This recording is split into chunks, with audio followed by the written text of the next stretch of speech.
শরীরে 101 ডিগ্রি জ্বর নিয়ে চলে গেলাম হোলি খেলতে বা রং খেলতে। তো ভেবেছিলাম এবছর হোলি খেলা হবে না, কিন্তু ওষুধ খেয়ে নিলাম, প্যারাসিটামল খেয়ে বেরিয়ে পড়লাম হোলি খেলবো বলে। গিয়ে দেখি সবাই এসছে তেলে রং মাখাতে, যেখানে দেখি পুরো মুখ ভর্তি করে দিল রং মাখিয়ে।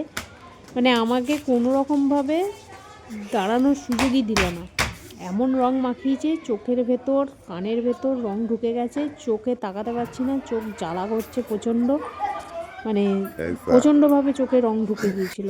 চোখ ধুচ্ছি, মুখ ধুচ্ছি, মুখের ভেতরেও রং ঢুকে গিয়েছিল, প্রচুর পরিমাণে রং দিয়ে দিয়েছিল।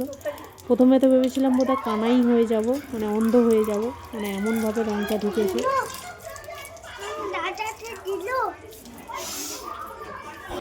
আমার এরকম বিপদ দেখে আমার ছেলে রেগে গেছে প্রচণ্ড। সে বলছে তোমাকে যে রং দিয়েছে আমি তার চোখেও রং দেবো।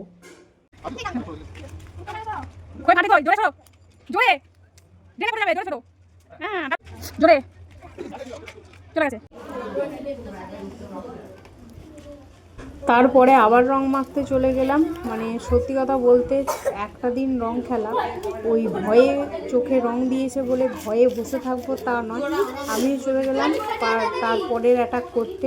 আমিও হাতে রং নিয়ে সবারই আর আমাদের হাসিগুলো দেখো, শুধু দাঁতগুলো বোঝা যাচ্ছে, আমরা সবাই এক হয়ে গেছি, পুরো ভূত পেদিনী মনে হচ্ছে। তুমি রং দেওয়া ছিল না, তুমি শুধু রং দিতে থাকো, ভিডিও উঠছে আর তুমি রং মারছো পিছন থেকে।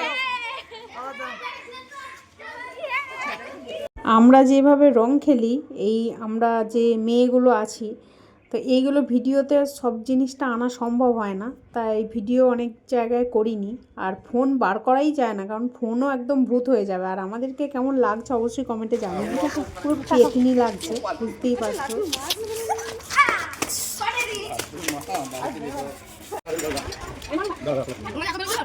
এই তো আমি গ্লাস নিয়েছি, ছেলেটার ওই রং লেগে যাবে তো হাতে, গ্লাসে দিয়ে দেবে না, ওই ফেলে দাও গ্লাসে। আমাকে দিতে হবে না, ছেলেটা দিতে হবে না, ছেলেটা দিতে হবে না, লেগে যাবে। আরে একটা মিষ্টি পড়ে আছে, তাতে কি হয়েছে?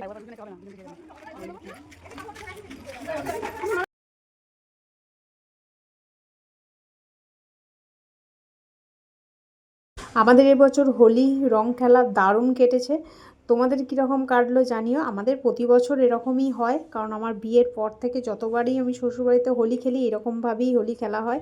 তোমাদের কেমন কেটেছে অবশ্যই জানিও, আর কেমন লাগছে আমাদেরকে অবশ্যই কমেন্ট করো।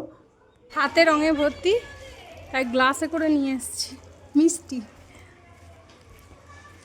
তো চলো আজকের মতো হোলি এখানে দি এন্ড।